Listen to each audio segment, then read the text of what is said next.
August 10th, 2022 cold start rattle on a Toyota RAV4 V6. Variable valve timing actuators, not the solenoids.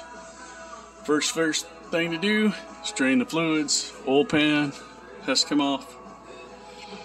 Of course the shield needs to come off. Coolant needs to be drained. We have to drop the cradle. That's this part. See this big bowl here?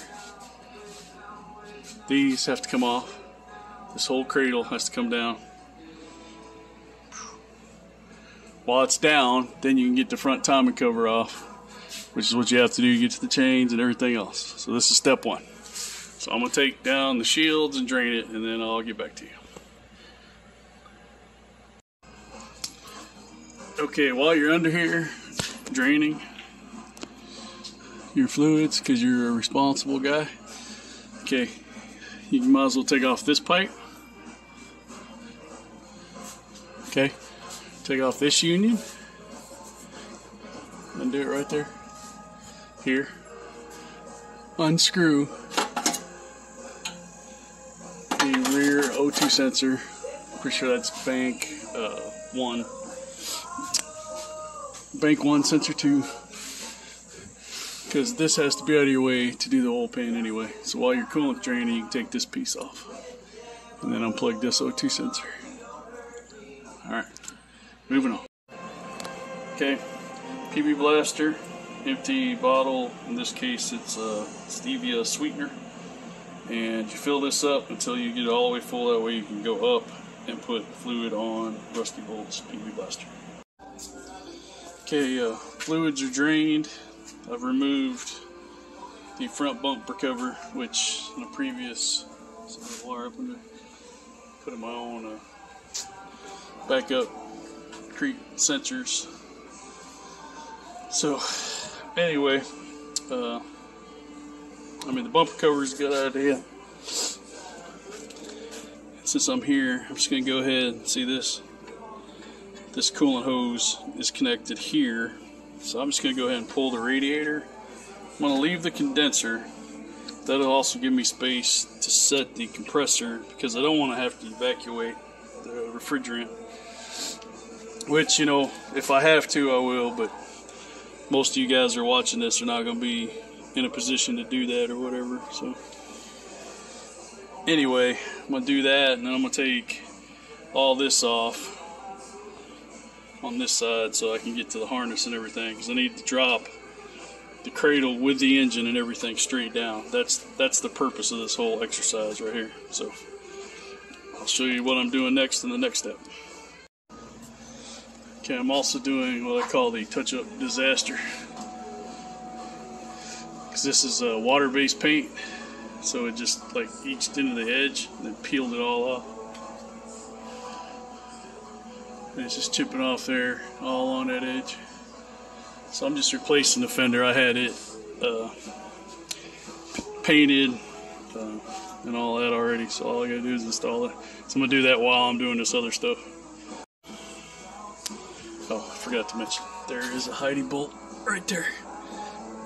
There's a black plastic piece that sits here, and there's 2 clips that you have to push from this side. You go in there, see that hole? And you squeeze it to pop that piece out. That piece is right here. Right here. Alright?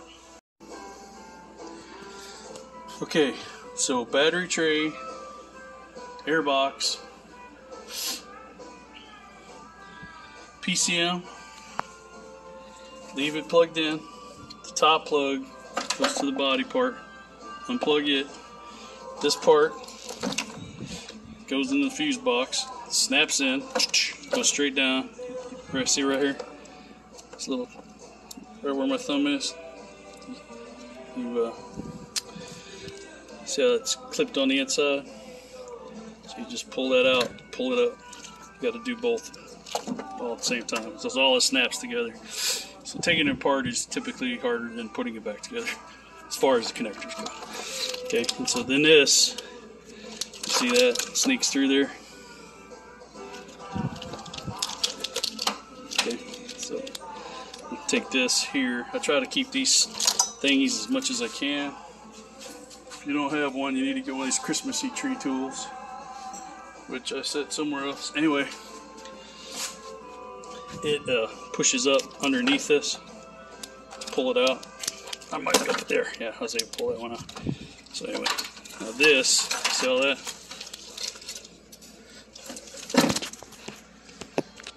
See all that? That's going to be dropped down with the cradle. Okay? That's the whole idea here. Same way as they did the assembly line. Assembly line, they brought this in and then connected everything. So we're doing that. And we're going to go to that side and take all that stuff off. And then we're going to go underneath. I've already undone the steering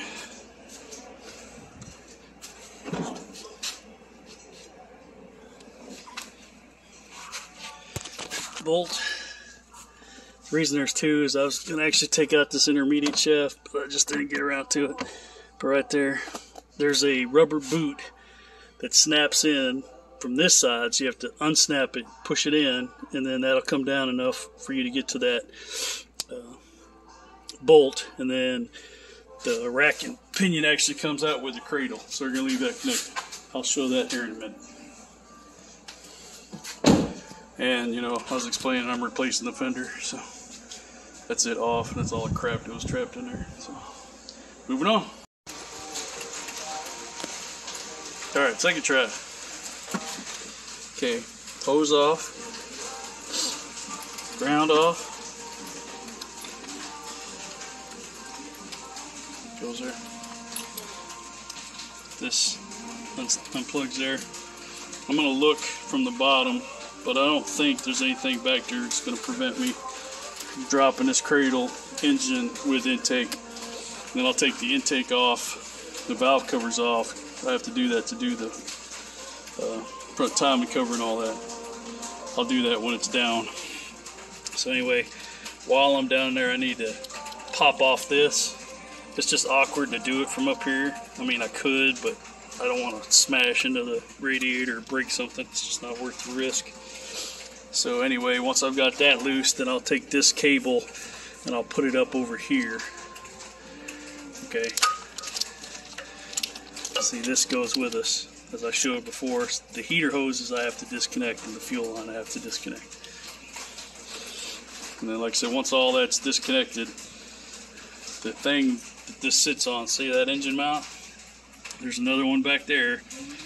It'll stay on that piece. We're going to disconnect it from this part, which is the body transmission mount, and this part, which is the upper engine mount. And then this will just, we're going to lift the body right off the car. That's going to give us super easy access, because you can't do this timing cover anyway without pulling the engine. So just don't even bother. I'm sure someone out there probably has, but I don't know if it was worth it. Okay, you know, whenever guys do that. So I just wanted to get out of there, excuse me, without a whole lot of drama. And then I don't have to worry about it leaking like right away because I didn't do it right. And so anyway, the oil pump is also part of the timing cover. So the oil pan, upper and lower, has to come off. Now the crankshaft doesn't have to come out. Some uppers are, you know, an actual like main bearing. That's not this one. So it's got an aluminum oil pan and a stamped steel oil pan. Both of those are going to be coming off. And of course I'll show that to you. What I'm trying to do right now is, normally if I was somewhere else, you know, if I was still working at a big shop, I would just recover the refrigerant, undo that line right there, cap it off, tuck that out of the way, go to town, you know. But because I don't want to evacuate the refrigerant, I really don't want to mess with any of that, I'm just going to pull the compressor and I'm going to put it over here. And I'll pop the bottom of this radiator out, maybe put it up against this brace. I'll put some here just to keep this from getting damaged. While I'm doing all that, I'm going to clean this out because it's got quite a bit of nastiness in there. And so it's something It's your choice. I mean, obviously it's easier to take the AC line off here, and then there's another one on the condenser. Where is it at? No, I'm sorry, it's on the compressor. So that, where's the high side line go? It goes up, it goes in, over there. Yeah, that is. Okay, you should take that high side line off. So, bumper cover just makes things easier. I mean, 45 minutes if you're going slow. Okay, I mean, they really come off pretty easy. So, alright, checking in a little bit. Alright, boys and girls and them, or they, I've gone in a different direction. I'm doing it just like I would do it if I was working at the shop. Okay, so covered their Freon, plug off this line, plug off this port at the condenser, because that's where your dryer is. Remove this high side line from the compressor, remove that low side line from the compressor. That seals between here, the condenser return, so all it's left that can absorb moisture is the compressor, the two mufflers, and these two lines, and these two lines. And so a good half-hour vacuum, I'm going to go a full hour, should remove any of that moisture when you go to put all this back together, okay? But that's just what had to happen. Technically, you could probably put the compressor straight down in that spot right there, but you would have to twist and wiggle the subframe down as you're coming out, and that's just something I don't want to have to do. So this is where we're at. Okay, continuing on. You see that wood block right there? You want to put that between the axle and the subframe so that you can take out the upper motor mount, which I have already done. It's up there. Now there's a 14mm bolt that you have to get to from the bottom on this side. I can't really give you the angle, but it's up there on the edge of the motor mount. Okay, so to get the timing cover off, the oil pump is part of the timing cover. The oil pump pickup is in the oil pan. So you can see where it divides right here. Okay, so anyway, you're not going to get that cover off like you can on other cars without disconnecting the oil pump. So that's why the oil pan has to come off. The reason it needs to sit there on that axle is to support it, because what we're going to do is we're going to undo here. We're going to undo the stabilizer link. We're going to take the brake caliper. We're going to hang it from the strut spring with a C-hook to support it, the ABS sensor, which we're going to remove. Okay, we're going to hang all that right there. And then we will be able to drop this cradle. Okay, here's the up top view of what we got going on. I explained all this to you yesterday. I really didn't have to pull that far forward because I'm not going to try to remove the subframe with the compressor over here. I'm just going to bite the bullet and say this has to be done with the lines off. So anyway, this is the motor mount. Okay, you see how sitting on that block keeps it at about the right height. Okay, I've already removed all the bolts. Sticking a little bit there. There we go. Alright, so now I can fish this out of there. It's tough to do one-handed, but she's out. Okay, the way I like to do things is I pile things with their components. So that's fender, that little corner, fender liner, headlight, cross bracket, horn bracket, bumper cover. So, and then over here, air box, battery tray. Alright. And then back there in the back, I'm not even going to show it to you, is the exhaust. So I have 4 hydraulic jacks, bottle jacks, I also have some mechanical jacks I can use if I need to. You know, like telescoping, you know, that they use on GMs. They come in pretty handy. So anyway, I've got to support the cradle, and I'm going to lift the body off of this, okay? And then we're going to do all our work. We're going to put all this back together, and we're going to bring it back up into the body. We're going to reattach it. Then we'll go back to the bottom, do the whole pan and all that, okay? And I will go into detail at every step. But basically, that's what has to happen for you to get this timing cover off, okay? So both valve covers have to come off. The oil pan has to come off. There's no way around it. Alright. It's a well-built engine, but it being so well-built makes it very hard to disassemble without doing everything correctly. So I just want to make sure that I got everything clear. And as I lift this body up, I will be going slowly, of course. Okay, so I got the fuel line disconnected, I got the shift cable out of the way, I got all the wiring laid up on the engine, just the way they did it in the assembly line. And it looks like we're ready to lift. So let me get the jack set up on the bottom, get these bolts loosed. Okay, what I do is I loosen I remove almost all of them except for 4, 1 at each corner, okay? And then those I keep loose. So that's what I'm about to do next. And then I'll bring it down, set up the hydraulic jacks, and then we will set the cradle on that. And that also allows me to jack each corner a little bit so I can kind of twist the cradle and adjust it as I need to as I set that body back down. But theoretically, if I don't move anything, it should go right back on there. But creature of habit, I do that because if you're doing an engine, once the body's out of the way, then you got to pick this up with a cherry picker out of the cradle. Okay, the transmission you can actually do on the car, okay?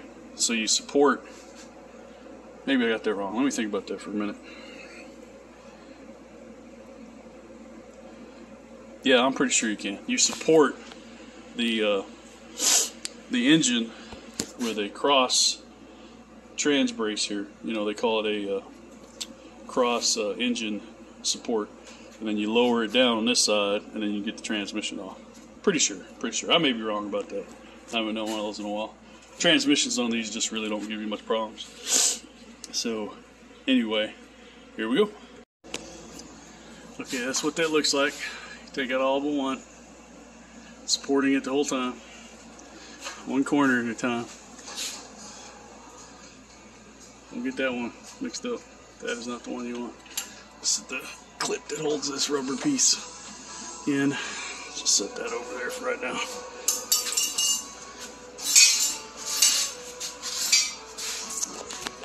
That clip is a pain in the ass too, just letting you know. But anyway, this is electric power steering, so all the power steering is done in the column. So that makes it nice because you don't have to deal with power steering fluid, lines, pump, all that. So this is much easier. If yours has power steering, well, you gotta disconnect it. Okay, and then you gotta disconnect it both at the pump side to let the engine down, and at the rack side to let the rack down with the cradle. Because like I said, we want to do as little manipulation of the motor mounts cradle as possible. Okay, we just want to lower this down. You can see how much it's down right there already.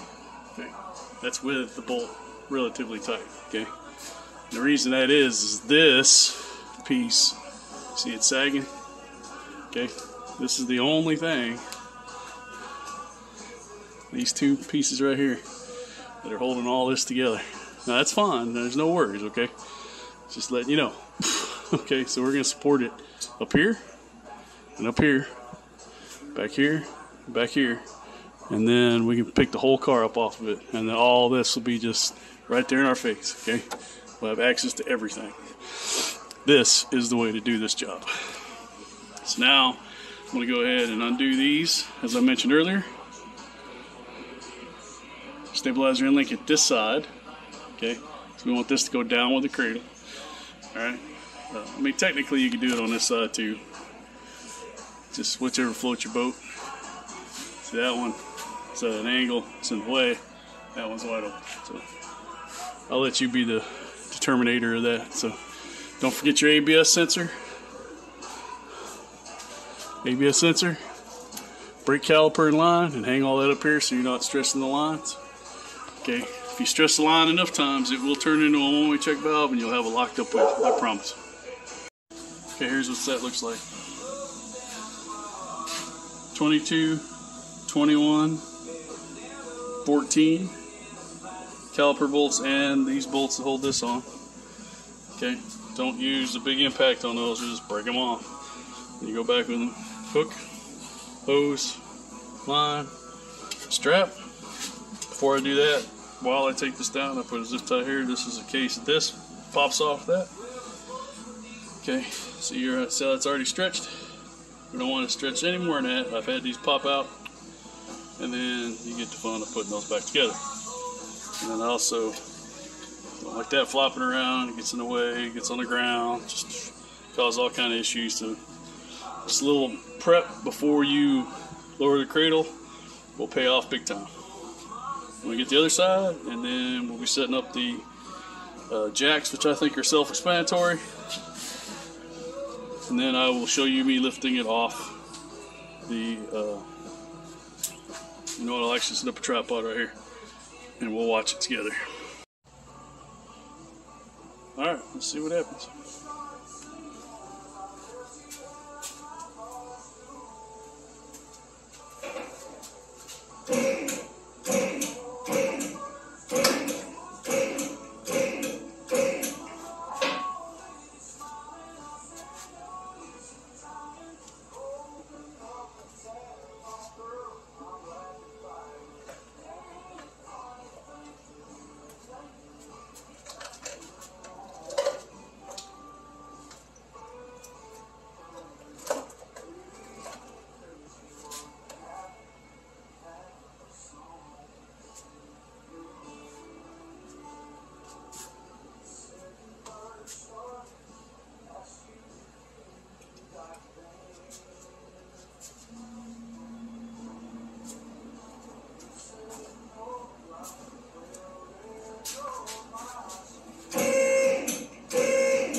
I forgot one.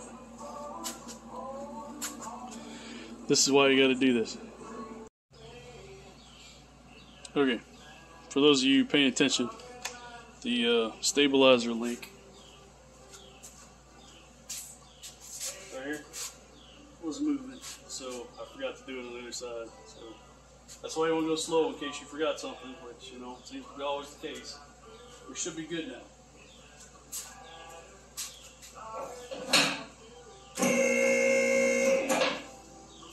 And we'll go little bits at a time until you know it's going to clear. And of course, you need to listen very closely. If you hear anything, stop. Stop immediately. Alright, so let's go up some more.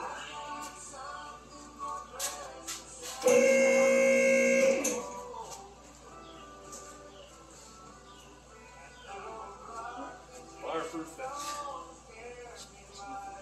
Go for it.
that's that.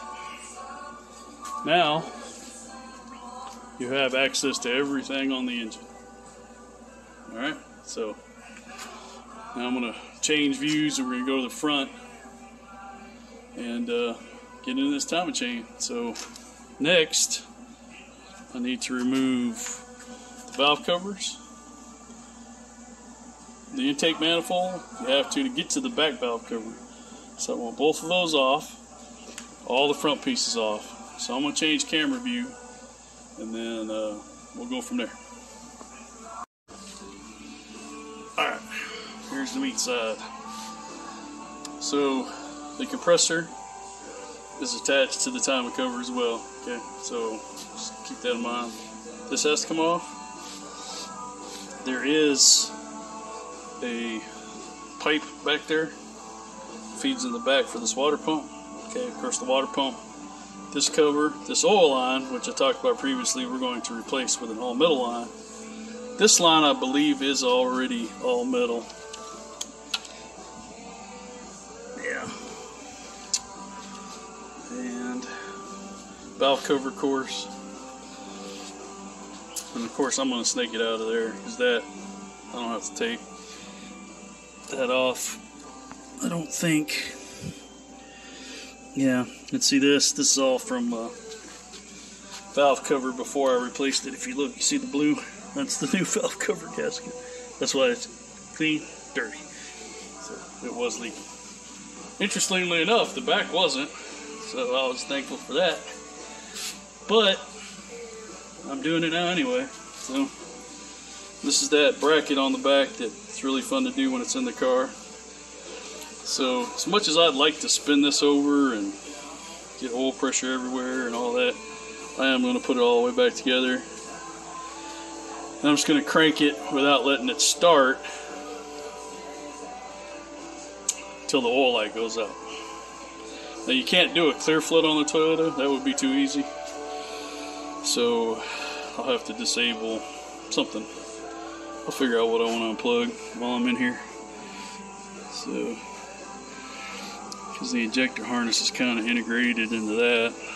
So I don't see a main disconnect anywhere.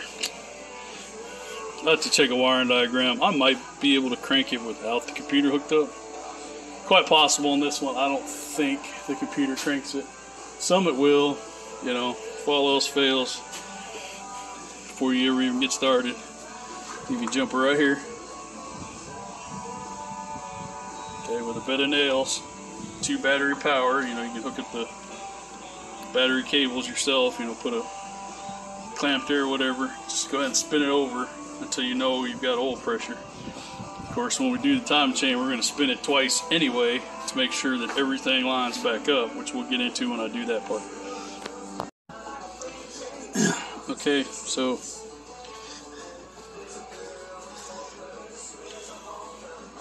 here we are.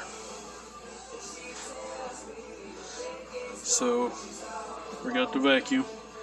Get the obvious loose dirt. This is not loose, see? So I have to scrape that off. Diminishing returns, if you ask me, okay? Because you're not going to make the outside of this motor completely clean, not without taking all the parts off of it and putting it through a parts washer. So don't even bother. Just make sure you get all the loose stuff that can fall into this, which is where your oil and everything is, okay?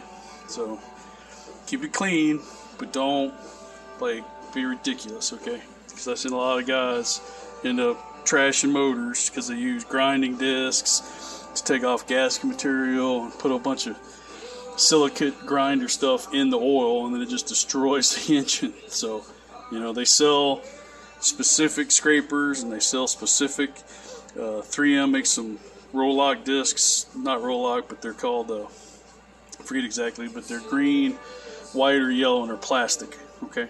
And they are really the only thing you can use on lube. Well, that's the only thing I use anymore anyway, period. So if it touches oil, you need to be really careful. Any gasket surface that touches oil. If can, I just try to scrape it off. Okay? And then wherever it's not in the way, it's still not going to be in the way later. So don't worry about it. Okay? And you want a little squeeze out as possible. See that right there? That's going to come off when I take the timing cover off, but I'm not going to touch it right now because if I do, it's just going to fall straight down in there. Okay, so let me get this cover, get this stuff off, and I'll come back to you. These are what we're replacing. All four. It has a cold start. Sounds like a deck of cards for about 2 seconds. And not all the time, every once in a while. I'm pretty sure it's this one. I was tempted just to replace this one. I was even tempted to take it apart. I am going to take it apart, but I went ahead and bought replacements. So I'll be showing you those here in a minute. Okay, so just a little mop in here for leftover coolant. So anyway, water pump cover, water pump pulley, thermostat housing.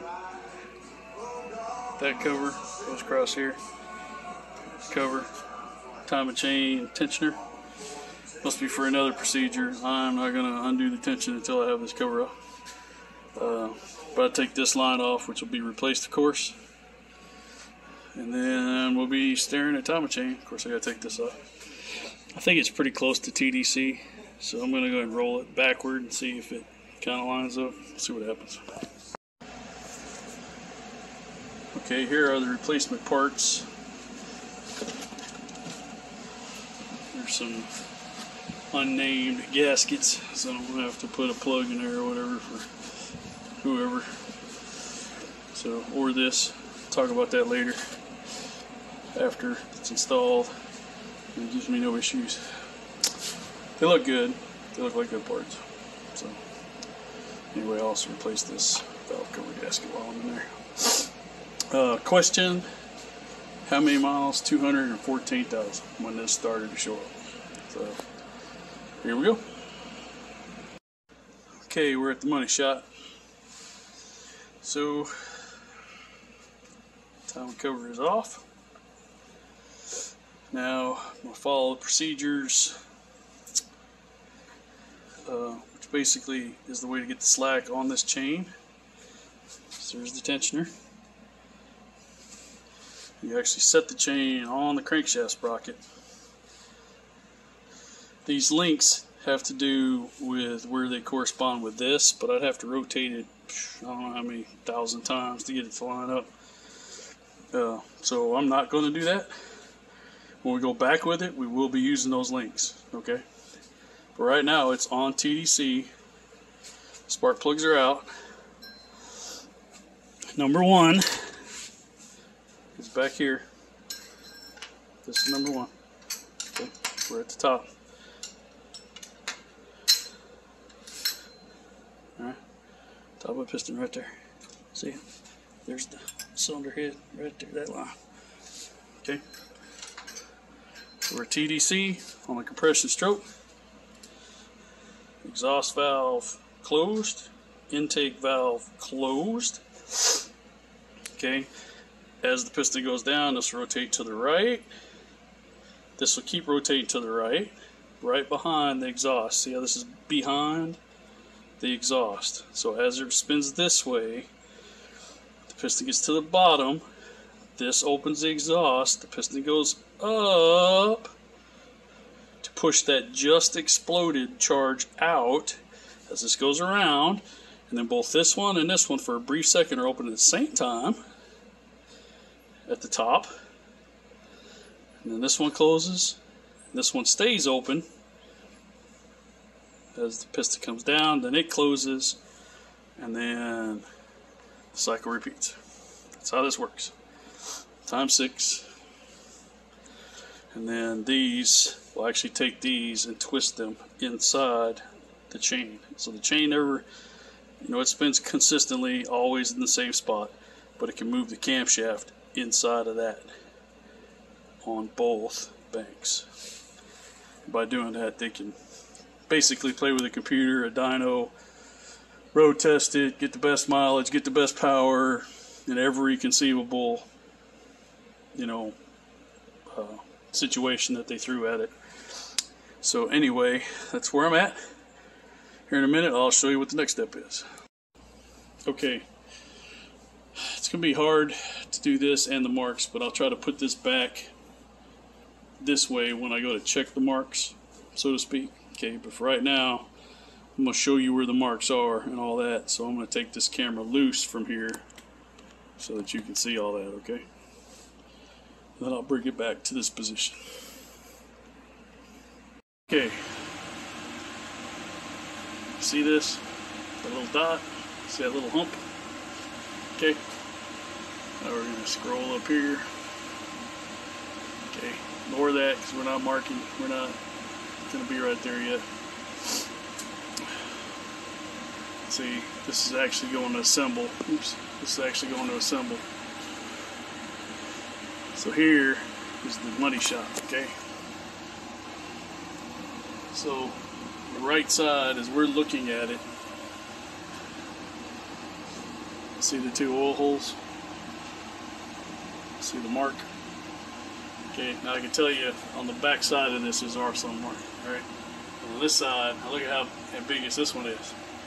Triangle, mark, another mark, and it's like towards the bolt.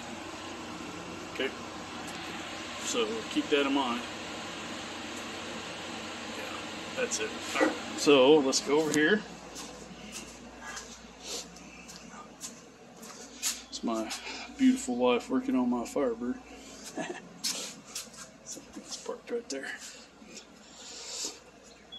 Alright, so anyway, here is that mark. Sorry for all the bouncing around. But you see that? Boy, you can't really tell in that light. Let's use that light right there. I'm trying to make a shadow. Okay, you'll appreciate that in a second. Oh, I'm too old for this, man. Okay. You see this right here. Right there. You see that? That is what's in that drawing. You see that little dot right there? See that little dot? It lines up with that. You almost got to make it a shadow to even see it. That little raised spot, okay? So that's TDC. Now over here, there's another mark. You see it? But the chain doesn't line up. See the chain's over here? So we'd have to rotate it counterclockwise 1, 2, 3, 4 times. I'm not going to do that. Okay? Like I said, when we go back, we're going to use the chain marks. But it should end up just like this, okay? This, I believe, also has some kind of mark. So we're going to mark that too. I'm going to mark it just anyway. So I'm going to put like a mark right here on the bottom so I know that it goes back to the bottom.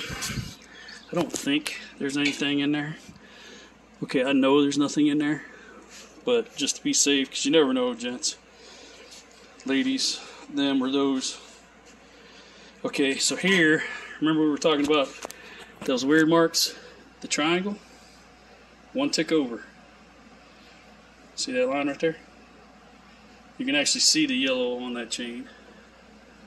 Okay, and on the back of it, it lines up with this one, which we'll get to here in a minute when we get to those, okay? But if you also look right here, this is bank 1. See that mark right there? So that is the exhaust phaser on bank 1. Okay, this part does not move, okay, in relation. The camshaft moves inside of this, okay, so that, you know, and it's really hard to see until you get just the exact right angle, okay. But remember, on our picture, it shows our mark is 1 over, right? But here's the weird part, see? So it's like, if I look from this angle, see? See where it can get confusing? Okay, so 1 over from the triangle. I'm sorry, 1 over from the triangle. Triangle, 1 over, and lines up with that mark. Alright, bank 2. Bank 2. See how that's two dashes? That's how Toyota does these, okay? Because this one part fits on either side. So it's got a 1. It's got a 2. So if you put this mark and line it up here, I'm not sure if it'll run. You might even bend a valve. It's just not worth the risk. This is bank 2, towards the front of the car. Okay. This, the triangle, lines up with that. Okay. This chain connects these 2 together. Okay, here's a nice blurry picture. Bank 1, mark. Okay, this is the driven. Okay, so mark. It's a triangle you can barely make out. Mark lines up with a mark. See that? Oil control valves, not straight up and down. Well, this one is. You see what I mean? These pictures just are really bad. They're horrible. Okay, so it's only got one set of those. I'm telling you. Oh no, it has to. It has to. I'm sorry. But the way they make it space over like that, it just looks weird. But anyway, that mark to that mark, right? And on this side, see 2 ticks, I told you bank 2, lines up with that same 1 tick. And the triangle lines up with a 1 tick, okay? So you got that. And see, it's funny, not really showing a oil thingy here. Very weird. And so anyway, we push that little stopper plate in. We put a little pin in it. And then I'll give it some slack. Okay. And it says turn the crankshaft 10 degrees to loosen the chain. Alright? 10 degrees. So remove the tensioner and the chain slipper. And then you move it 10 degrees to the rear, to the back, to the left. Okay? Alright? Because now this chain is going to be flopsy, so you're going to make it tight, sort of. It'll be flopsy, and then you make it tight, and that gives you the space that you need to get this chain and set it just like that. Alright? I'm going to do that next. Okay. In my case, I was wrong about which one of these is bad. It's this one. I'll show you how I know. So with no oil pressure, this should be locked to the camshaft. Okay? That's the whole point of this design, and the problem with it. Okay, 1 1/16. There's a special tool number for this. Basically, that's where the marks line up. Okay, this is 10 degrees back this way, so we're not bending any valves. All right. So watch. I turn this counterclockwise. See that? So that's moving. Oh, sorry, hold on a second.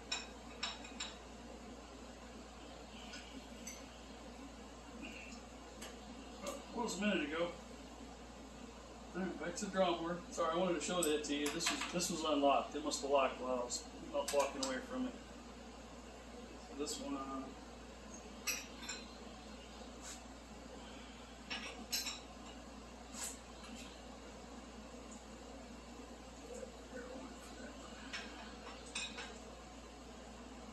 This one. It's locked. See the chain just a little. Oh, no, we get squirted. That happens a lot.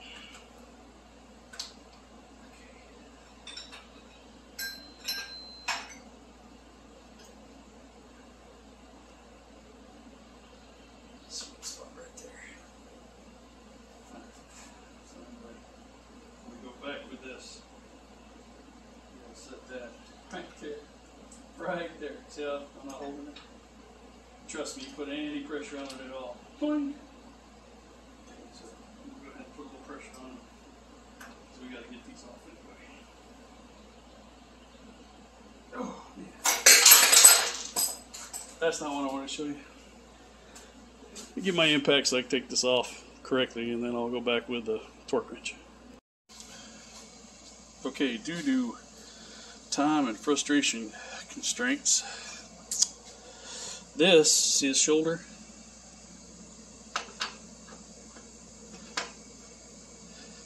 So it's not lining up with that chain, see? It's because of that shoulder.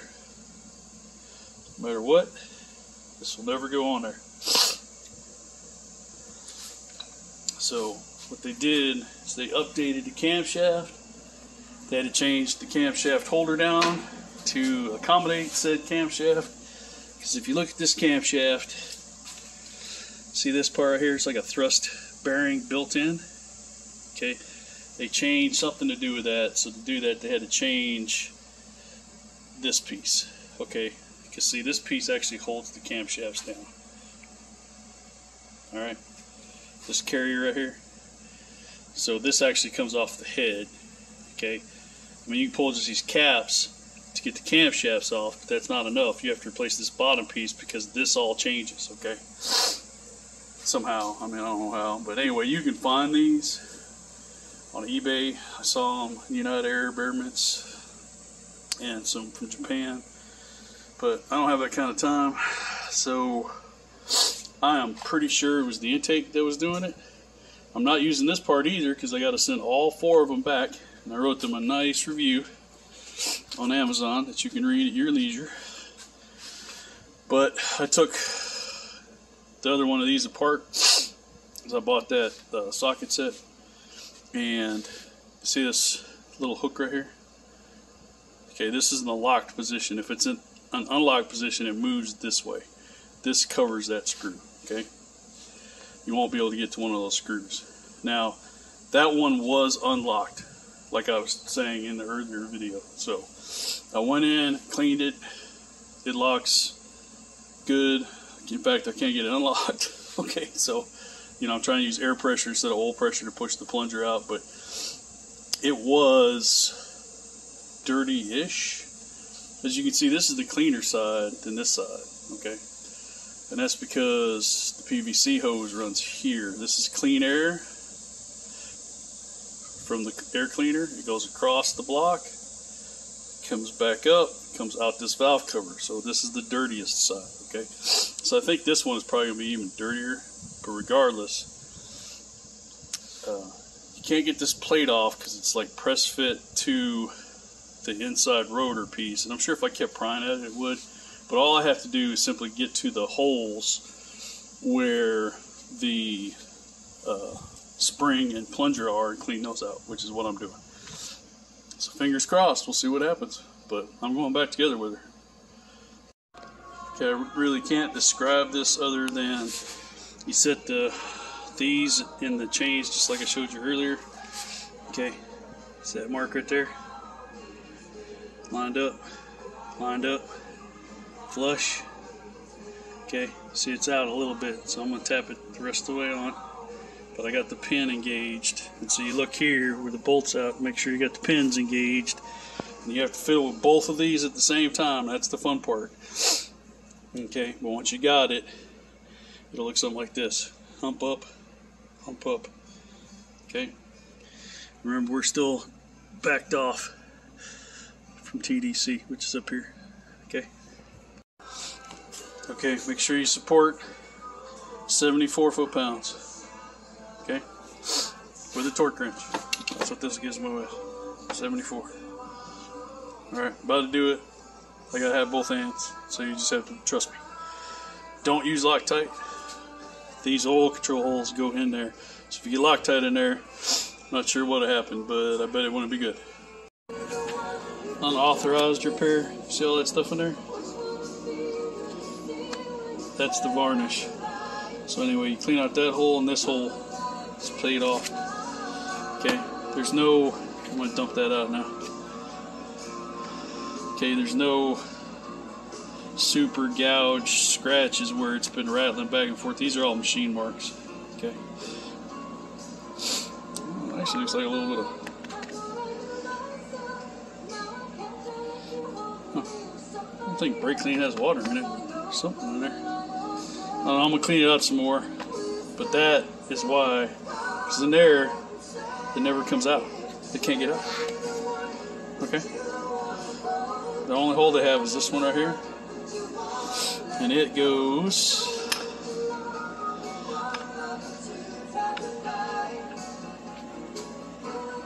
oh, I see. Okay. So whatever it gets, it pumps back out this hole whenever it's off. But it never changes it. It never recycles. You understand what I mean? So That's got to be what's going on. Anyway, see what happens. So there's a better view of the machine work. So maybe you can see a track mark. But see, that's not the right one. This is the one with the pin. That hole right there is the pin I'm telling you. So it looks pretty good. So anyway, I push this back some. Hear that click? And then you get a little gap there. And if you pull these out, okay, I'm sure all this comes apart easy. But this is just like a oil pump or a power steering pump or anything that has a vane. Okay, so we're not messing with these because the oil gets in the vane, pushes it out. That's what keeps it sealed. And so anyway, this is in the lock position. So that fills with oil pressure, and then that pushes that pin up this way, I think. Oh, I see. Okay, so it pushes the pin up, which seals off this hole. Okay, and then the spring pushes back down when there's no oil pressure. I don't know. That's probably why it's so dirty, but I cleaned the snot out of it. Now it's 200,000 miles worth of synthetic oil changes. Maybe it solved my problem. We'll find out. Okay, on this side, it goes this way. 2 dots, 2 tick marks. Line this chain up, links, line up, then take it to the engine. It'll make sense then. Because this,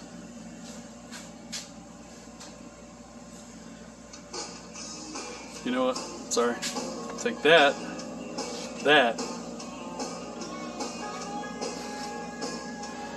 There you go. My mistake is your game. So put that chain this way, and when you pick it up, it'll be facing up, and then you take it over to the engine. Okay. So we're about to go back with the chain. Now, there's a flat right here, and that's the way it has to be for you to get this chain in, because it won't go on these teeth if this flat is turned straight. In other words, if you have this lined up right now, because this is the mark, it looks like a top of a house, 1 tick to the right, okay, that's bank 1, TDC, this is the mark where the chain is, it has to line up with that mark, so we just had it there, so now we moved it up, okay. So once I put this link on the tick mark next to the house mark, okay, not the house mark. So you line the chain up on that, okay, and then whenever you go backward, okay, on this one, the link mark lines up on the house. Okay, and this flat is already flat. So you just have to get it past this guide, okay? So you slide it past this guide, you gotta kind of drop it down from the top, okay? So try to push it from out here, you won't get it. So drop it down from the top, put the link on the house, the yellow mark, and this mark should all line up, okay? So I'm gonna take that down, I'm gonna show you this before I turn it back, okay? So this chain is gonna get tight when we turn this back to there.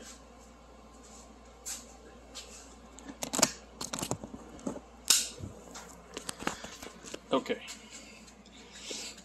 so anyway, the house, okay, the yellow, the pin, yellow, the house, okay. Now if you go over here,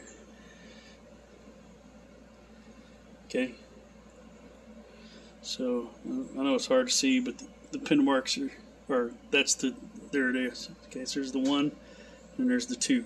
Okay, so this is bank 2, which uses the house. Okay, on this one, it's the house, 1 tick to the right. Okay, which lines up with the yellow.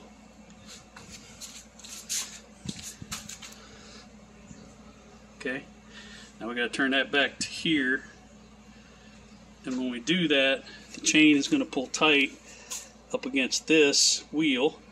Okay, this doesn't have a balance shaft or anything in it, so don't worry about that. Okay, so we're going to turn that back. All the while we're going to have this sitting just like that, okay, because then we're going to put this up. We have to line this mark, which I'll show you next. See, there's a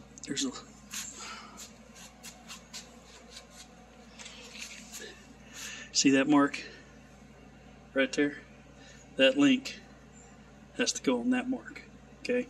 But see, we're turned, see that dot down there? Has to line up with the aforementioned hump right there. Right there. And then when we turn the crankshaft to the right, that's going to tighten everything up so we can pull the slack out of this chain, okay?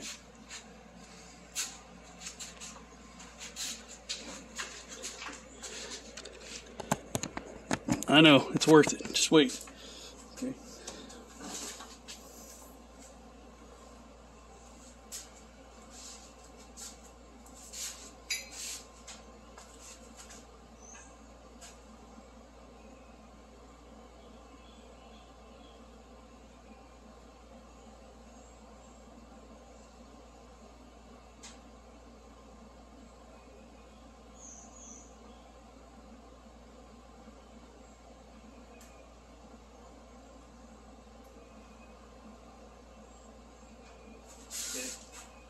Now we're lined up here. Okay. Now we got to get this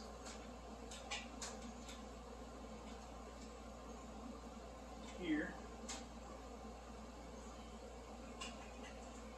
lined up with that mark, which it's not. Still not. There it is. Okay. I don't know if you can see that. But I got to hold this tension right here because it's going to want to bounce back. Okay, but I'll let it go again. All right, what do you know? It's holding. Okay. Very carefully have this mark on our mark. Okay. So I'm going to apply some gentle tension this way to the chain tensioner, and then we're going to turn the crankshaft to line that tick mark up with that hump. Okay. So let's get set up for that.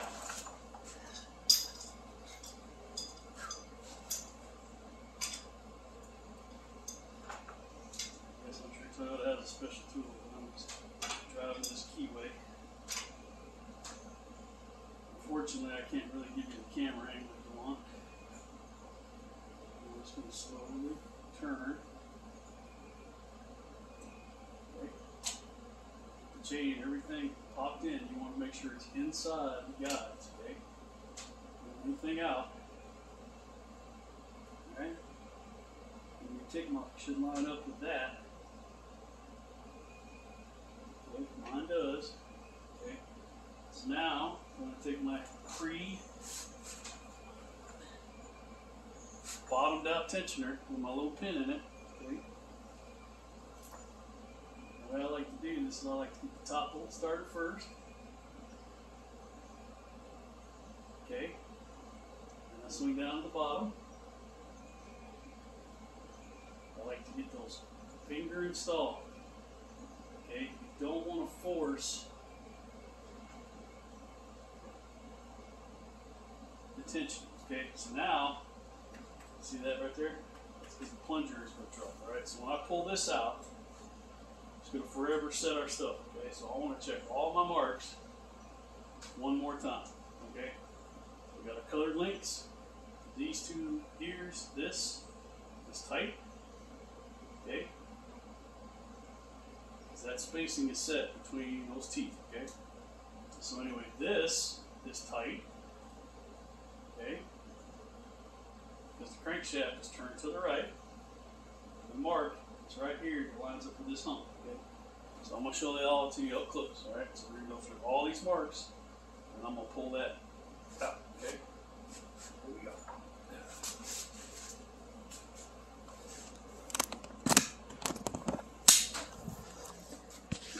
Okay, let me unzoom. Okay? So we're a little bit to the left of that. You see that? Okay, same with that. Bank one, that's okay. I'll show you why in a second. Okay, a little bit to the left of that. Same thing, just slightly off to the left of that. Bank two. Bank one. Okay, exhaust valves are the ones that hit pistons if everything's out of time. Okay. I mean, it's possible the intake could too, but it's the exhaust. It's way more likely because it's opening as the piston comes up. Okay, so that's why you want to make sure all this is right. Okay, so if this to this is right, so if that mark lines up, that mark lines up, and the crankshaft mark lines up, we should be good. And you'll see what happens. Okay, when I turn, see if I can get some light. Okay, that hump right there, see it? Has to line up with that dot. And we're actually just, it's hard to tell with the camera, but we're just shy of it lining up. Okay, so you go through the center of this to that hump, and you can see it's just a little bit. So when I turn to the right, everything's going to line up. Okay, so I'm just going to barely turn to the right.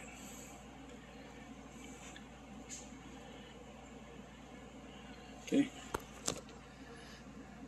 so now this is lined up with our hump. Okay. Oh. That is lined up. That is lined up. Okay, most importantly,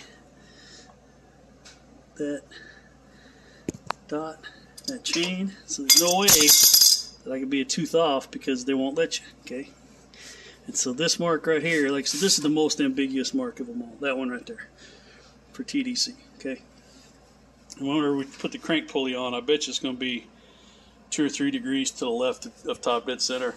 I'm not installing the timing cover twice because that's where we're at. Okay, so now I feel confident that when I take all this slack out, see all that? I'm going to show you again. This is the slack.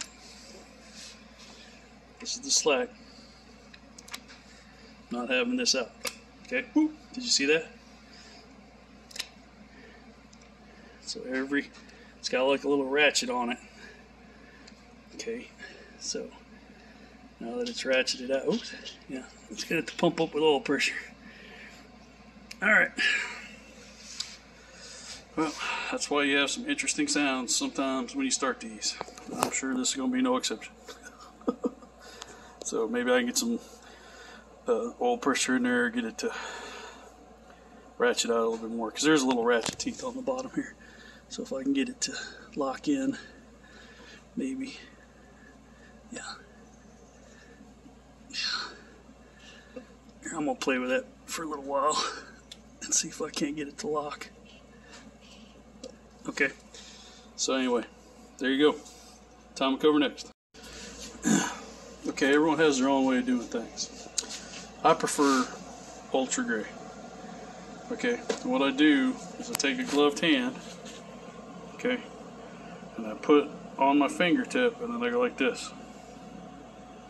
Okay, and I just barely cover this with an equal coating. Okay, you gotta get these two. Don't touch that one. That's the oil pump passage. You see it? That's the oil pump. That's the passage. Don't mess with it. Okay. Or I'm sorry. This is the coolant. I'm not sure what that passage. This is the oil pump passage. It goes on top of that. Okay. This feeds the engine oil pressure. You don't want to put silicone in your oil. All right. So here, all here, these two here. All here that's clean, so it's dirty. You don't need any over there. Okay, that's the locator pin. Okay, I've already scraped off all the big chunks and cleaned it off with some brake clean. Okay, both sides. What you just want is you want it to squeeze out. You don't want to squeeze out so much that you have this big, huge glop in there, which is really what the factory had. Okay, it squeezed out quite a bit, so you don't need quite that much. So some guys, you know, they like 4-bond, or they'll actually buy the Toyota stuff, which is 4-bond. Honda, 4-bond, you know, I forget, there's a number sequence. And it's gray and it's tackier, it's like stickier, so it's like harder to get off, and it's runnier. So it's thinner, and I think the idea there is so that you don't squeeze so much out. But if this is 4-bond, well, explain that to me. So anyway, I've been doing this for almost 30 years. I've never had something I sealed with this, wherever I put this, leak where I put this. Okay, so for whatever that's worth. Moving on. Okay, see how much less mine squeezes out? See that in the back? That's for this piece. Okay, see all that in there? Okay, now I'm not taking the camshafts out. I mean, they're not coming leave. Look at that. I mean, golly, man. It's like a river. Okay, so anyway, all you have to do is look to see if it's squeezed out. Squeezed out. I actually use a mirror. Check everywhere. As long as it's squeezed out, it's got to be on the flange. As long as it's on the flange, it's not going to leak. Okay? So, if you want clean, get new. Another one of my favorite stuff. That's a picture of a head gasket. They use these on stacked metal gaskets, so it touches oil and coolant. That's just fine. I put it. It's a metal gasket. So anyway, stacked metal gasket with the copper spray gasket, and I put some on that O-ring. It's because I like the O-ring came in the kit. I think that one's better. Let's be honest. So I don't want any leaks. So anyway, you can see where I put a little copper spray gas there in the past. That didn't leak. So like I said, if coolant touches, it's fine. I had to replace the water pump in the past. That's why it's newer looking. Just so you know, you cannot get that pulley off the water pump without taking the water pump off when it's in the car, okay? Because it hits the body. So you have to like work around, and then once you get the water pump out, you can get it in the pulley out. So when you go back, you have to put the pulley on and the water pump, okay? So every one of these longer bolts, these 12mm bolts, okay, including the ones that I already put in, and this one big 14, okay, put silicone on all the threads of those, okay, anywhere where it might go into oil, like this one, okay. So these shorter ones on the water pump, they just go in the time cover. Don't worry about those. All right, silicone them off. You're just not for sure, you know. Ultra great, same stuff. So I'm gonna put this cover on, and then put that black piece back on, and then it's just a matter of putting the valve covers on. When you do the valve covers, make sure you put, there's a double O-ring here, and one there. A lot of guys forget this one, okay? Put all three. Oops. Put a dab of silicone here and here. Okay, this is the hard metal line already. I'm going to replace that on the other side. Okay, you can get it in here and then put that in. Okay, so all that's pretty self-explanatory. I'm not going to go into any of that. Okay, while I was here, I went ahead and replaced the crank sensor because it's a like 4-hour job to do it out of the car. You got to take off the air conditioner bracket. Can be done in the car, pain in the butt. Okay, but I want to show you we're at 0. Okay, bank 2. Remember I told you the most important is the exhaust. Bank 2. Okay, it's actually rotated 2 full turns to the right to get back on compression. That's why this chain is 1 link over. You just have to think about that. Okay, this travels at half speed. All right, so 1 link over. So 1 link over, 1 link over. Okay, but you see this yellow link would have been there, it would have lined up. Okay, the actual marks are in there. Okay, see, number 2 way up in there, 2 dots. Okay, same thing over here. All right, the link is 1 link over because I rotated it twice at the crankshaft. Okay, that link lines up. Okay. Exhaust can't be right if the intake's not right. Okay, like I said, I think that'll actually tighten up a little bit when this, because this tensioner, all these tensions are flat with no oil pressure for so long. So anyway, I expect it's gonna make some noise when we first crank it, but after that it should be good. Okay, you can do this any which way you want, but the way I do it is I leave everything connected to the sprockets. That way I'm not spending a lot of time trying to figure out where brackets go and what bolts go to brackets. Okay? So anyway, this all make more sense this way instead of trying to put this bracket back and then plug this back to it. So you just take all that. I had all that sitting over there, by the way. Ta-da! Okay, double checked everything tight, brackets back. Did the same thing on the side, just leave the harness, connect it to all the brackets, put the brackets back on with the harness clips and everything. Okay, intake, so I'll have to hook the heater hose and all that back up when I get back up in there. But we're clear, so I'm about to lower the car onto the cradle, get pretty close. Then I've got this flex loom just holding that bolt in because I don't want this piece to pop out. There's a bolt already on that side, but it's staying in there. See it? Because it's trying to push away. So I'll feel a lot better once I get a couple of these bolts in here. And so anyway, I have those back there, these over here, those over there, those over there. So we're about to let her down.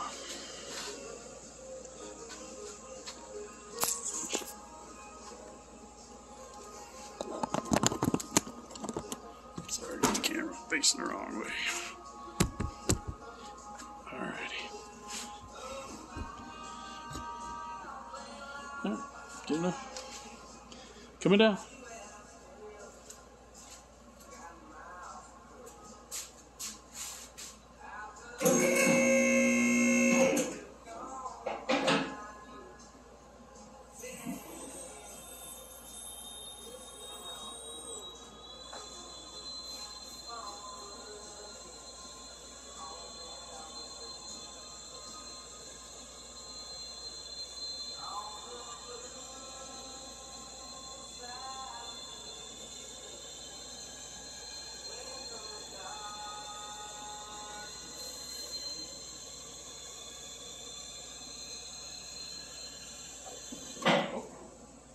See something move there? I saw something.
Now, if you ever wonder what these are for, that's what they're for.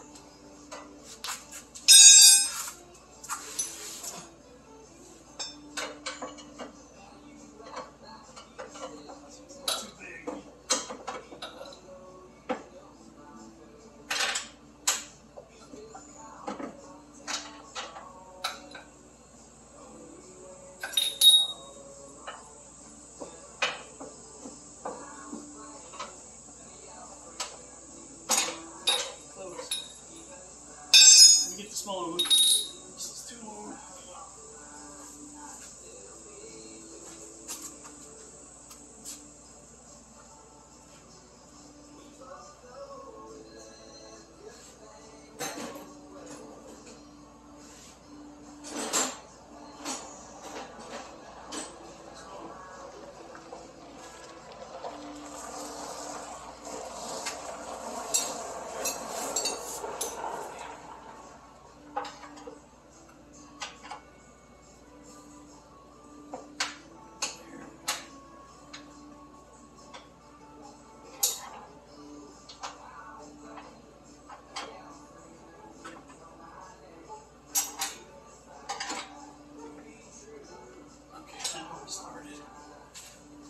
Process on this side.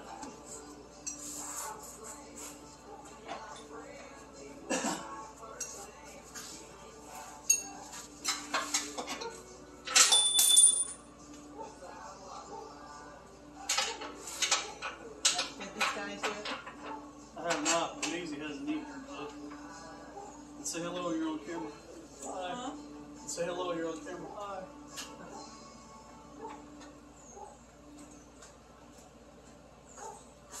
That one started.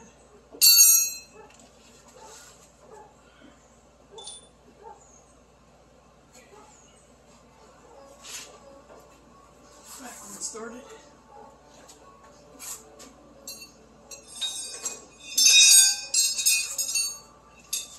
Okay, anyway, we got the gist of it. I'm going to pause. It's going to take a little bit.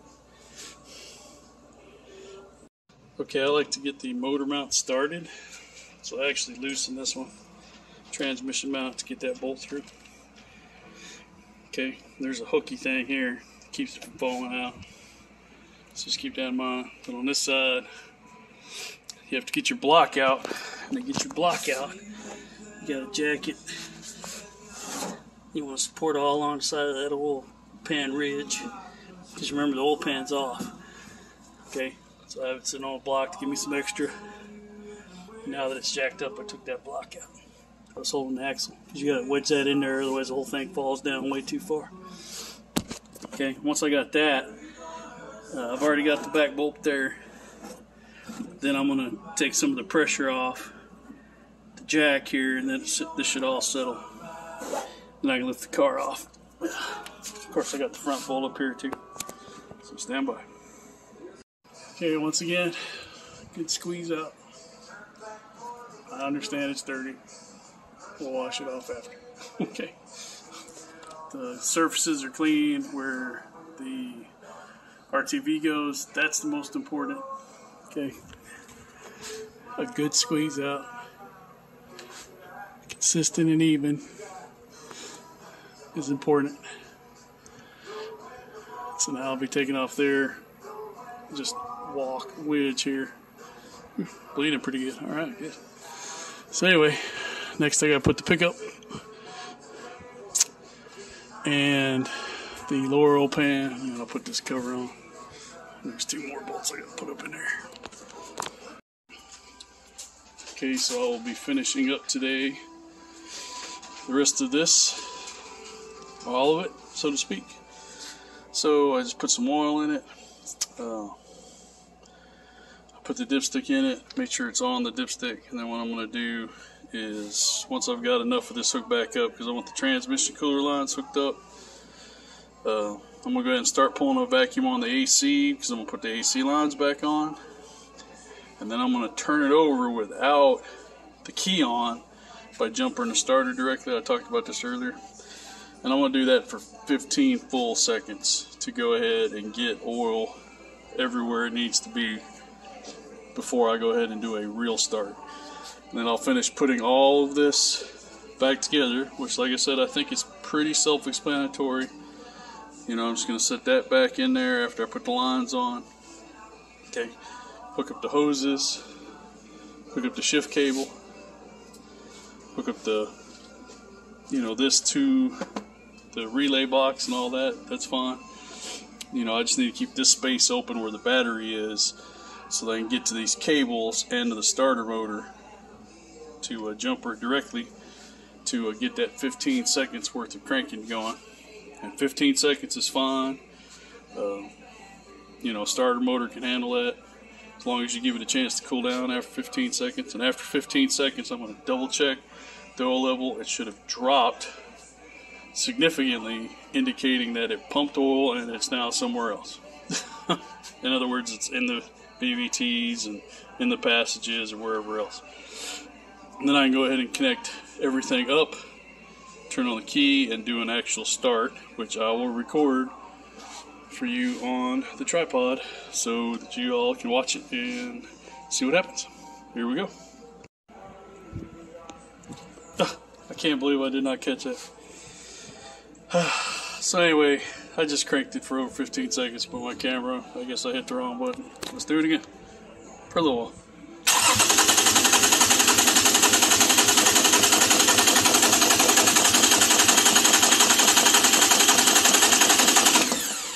So trust me, that's well over 15 seconds. So now the oil level should have dropped on the dipsticks, which is what we're looking for. I mentioned earlier, before it got shut off for whatever reason, the transmission cooler lines have to be connected, otherwise you'll spray transmission fluid everywhere. Alright, here we go. Talk to you in a minute.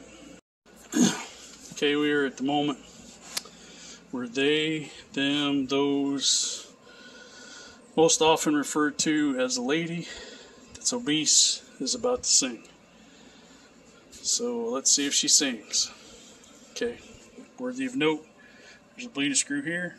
It's kind of like on brakes, 10 millimeter. You want to bleed the air out of the cooling system before you start it, and then after letting it run for a couple minutes, 3 minutes to get the heater core filled, shut it off, do it again. Then close it. Then check for heat.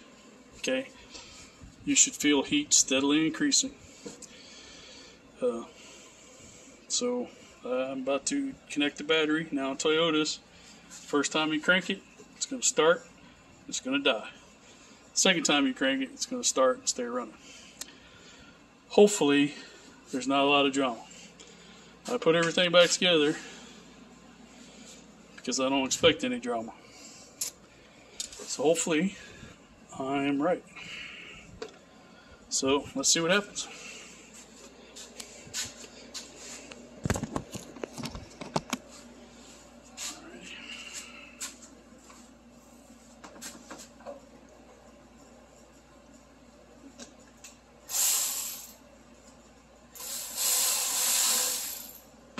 Remember, you reconnect the battery, you want to do it on the negative side.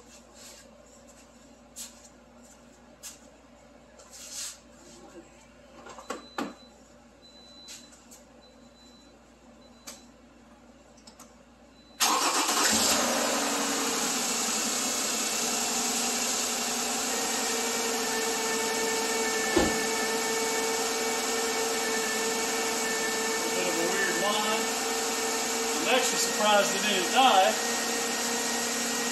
Maybe I had it disconnected for too long.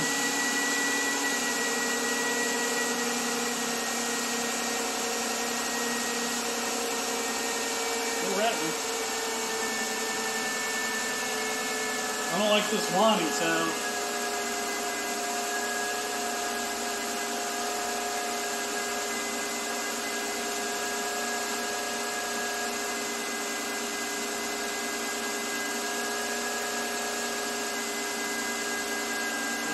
Up in her business. Let's just let her run.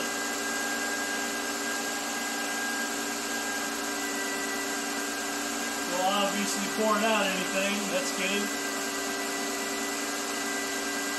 Looking at the check engine light here in a minute. Then I'll be adding refrigerant. It looks like mission successful. I'm going to pause it for a while. I don't know how long this wine's going to take to resolve. I'm not real sure what it is.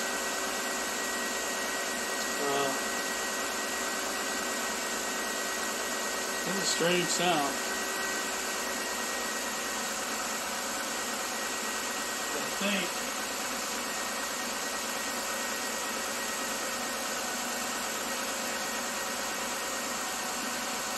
running smooth. I think it'll go away. Might be the alternator. You know, I did run that battery down pretty good. So I'm paused for now. Okay, we have heat. The wine's about the same. Not really sure what's going on there.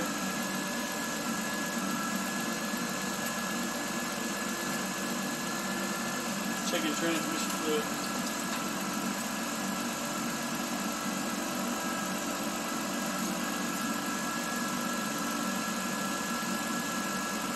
Perfect.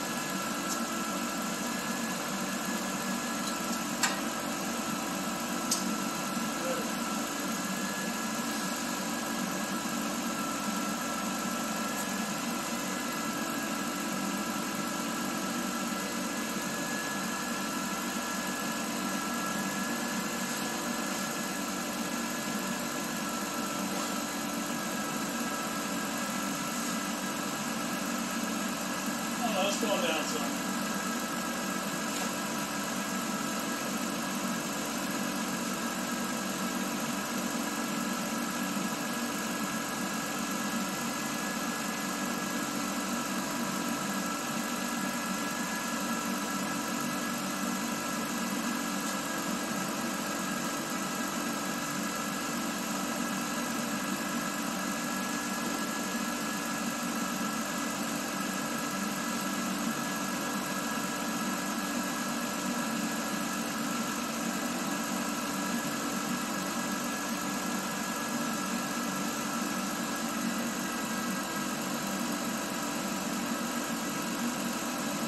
Cooling out of this bleeder screw, letting it wick on the paper towel so I can see if it pulls back up.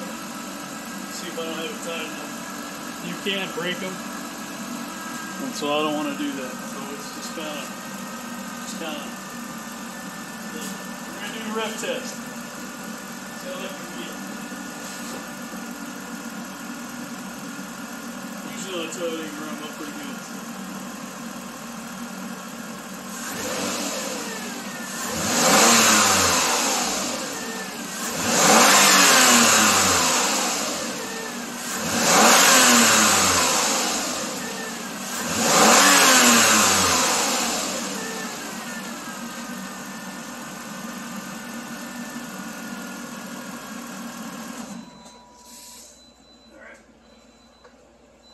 Heat. Still a little check engine light. So, about to finish charging it with refrigerant, which I'm not going to do on this. But I'm going to go ahead and top this the rest of the way off. Technically, it's full low. I'm going to put it full high. And cap that back off because I want to build up some pressure. Because the whole point of the cap is it raises the boiling point of the cool. Okay. And I'm a big proponent of distilled water, so I got some of that to put in here to mix with my coolant. And then this may be it. If I show it to you again, it's just going to show you that this wine is finally gone. I just need to go drive it. I need to be pretty hard on it to get everything take a set. So that's where I'm going. Okay, the wine is completely gone. The fans are on because I'm charging the air conditioning. So I'm pretty close to full.